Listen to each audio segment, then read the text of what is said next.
All right, Coach, you guys, your team prides itself on 2-minute drill. You've worked hard on it. You hit for one up in Atlanta there. It was a beautiful thing. What did you see yesterday when you reviewed the end of the game yesterday? What went wrong in your mind? Well, you know, when we had the weather delay, we went in. We thought we were going to get the ball back around the 35-yard line with one timeout. The way the game unfolded, we actually had 2 timeouts when we got it back. We went right into our 2-minute drill. We moved the ball right down into the scoring, into the scoring zone. There was 30 some odd seconds left. We threw the pass in the flat to Charles Sims. We still had 2 timeouts left. Charles absolutely made the right decision to try to make that guy miss and go for more yards with 2 timeouts. As most people know, I have a coach in charge of clock management. He was doing exactly what he was supposed to do. He was right in my ear, telling me timeout, timeout, timeout. I have a lot of confidence in what we do in our 2-minute. I've been doing in this system for a while.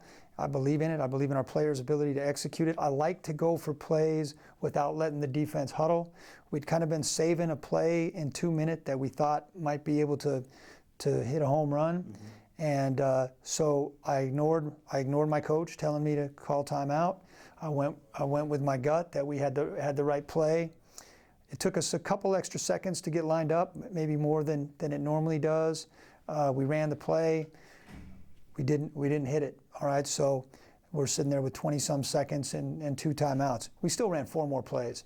So have I second-guessed myself on that particular instance? Of course, but I second-guess every call that doesn't work the whole game. There was, I think, 79 of them last night, and some worked, some didn't. But we still had chances after that, and the system, as far as the coach in the press box doing what he was supposed to do, that worked. I trusted my gut, and my gut was wrong.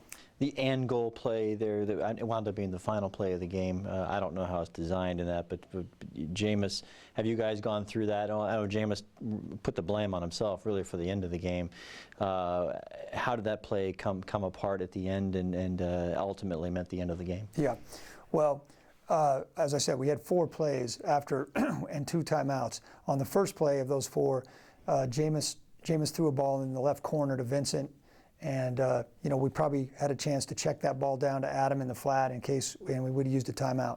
The next play after that, we ran the exact same play Charles Sims scored on in Atlanta, and we tried to hit Charles on a little check down. We missed it. We weren't able to hook up. Charles had room to run. I think he definitely would have been inside the 10-yard line. And again, we had the timeouts. So now we're sitting there at 3rd down. We ran a play where we run 5 guys into the end zone, a play we practice all the time. And we try to give somebody a one-on-one opportunity. They're going to double some players. They're going to single others. Jameis had a lot of pressure on him at that point. He actually threw the ball into double coverage. We had another guy singled, and it was almost intercepted. So now we're down to the final play. We'd already ran our play with 5 in the end zone, so I went with another play that we've practiced a lot. We probably haven't taken it that low on the field before. Our spacing was not good. Although we did have 4 receivers in the end zone, our spacing wasn't what it needed to be. When Jameis popped up through the line, I know it looked to everybody like he could have run it in, but Jameis would have had to run 16 or 17 yards. Those defenders were about they were lined up on the goal line. 3 or 4 yards deep. I mean, he would have made it, had he just committed, it would have taken a superhuman effort to get past the 5-yard line. The thing that we talk about all the time is give ourselves a chance. I mean, even if you throw an interception at that point, we should at least give ourselves a chance. Maybe we make a fantastic catch. We made several in the game, or maybe we get a PI.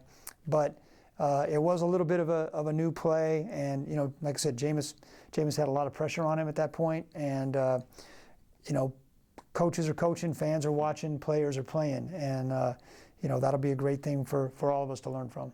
How was Mike Smith going through the film today? Because it was mixed results for the defense. Ultimately, there were big plays again. However, you get turnovers, 13 points off of turnovers. There was some better performances for sure. Well, if you really look at that game, Dan, in the first half, we were up 2-0 in the turnover margin. Quan got the pick 6. And then Levante popped that ball loose, and Chris Connie recovered it. We scored. We were up 20-10 2 minutes and 50-something seconds on a running clock towards the end of the half. And, you know, again, I thought we had a chance to go down and maybe knock them out right before the half. And that strange interception. And we turned the ball over. And, you know, so our offense actually put our defense in a very difficult position there. And, you know, then it went from 20-10 to 20-17. And then, again, early in the fourth quarter, when we were down four points, offense marched it down to the 13-yard line, third down. We had the sack fumble, and that's a very demoralizing play. So, you know, our defense is taking maybe too much criticism. There's plenty of criticism to go around, and it starts with people should be criticizing me. But we had chances, offense, defense, special teams, coaching, to make that game turn the other way, and we just didn't take advantage of it. And finally, you mentioned Sunday, and I know it's an emotional time right after games, but the culture of the team, and kind of describe what you meant by that. And guys aren't walking around with their heads down. We see them all during the week, but define culture and an attitude that seems to breed winning. Well, I can only define culture as I see it. And when I brought up the whole culture thing, I wasn't talking about the Bucs organization. I'm not talking about one Buck place. I'm not talking about the Bucs fans. I'm talking about the players and the coaches inside our locker room, the guys that come to work every day and are charged with figuring out how we're going to win games.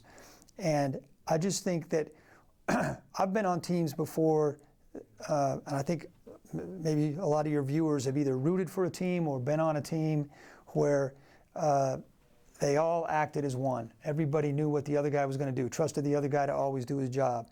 And I think when winning teams have that, man, it's elusive. You got to grab onto it. And when losing teams or teams that have lost in recent history don't have that, it's a hard thing to grab by the tail.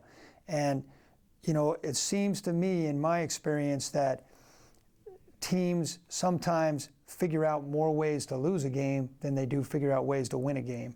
And that's something that we got to get fixed. And hey, I'm not putting any player higher up on the totem pole in that than me. I mean, that's me. That's my number one job. So I feel like I need to address it with the players. I talked to them a lot about it today, and I asked them to keep it between us, because I don't think it's something that we can get a lot of help with on the outside. I think it's something we got to solve for ourselves.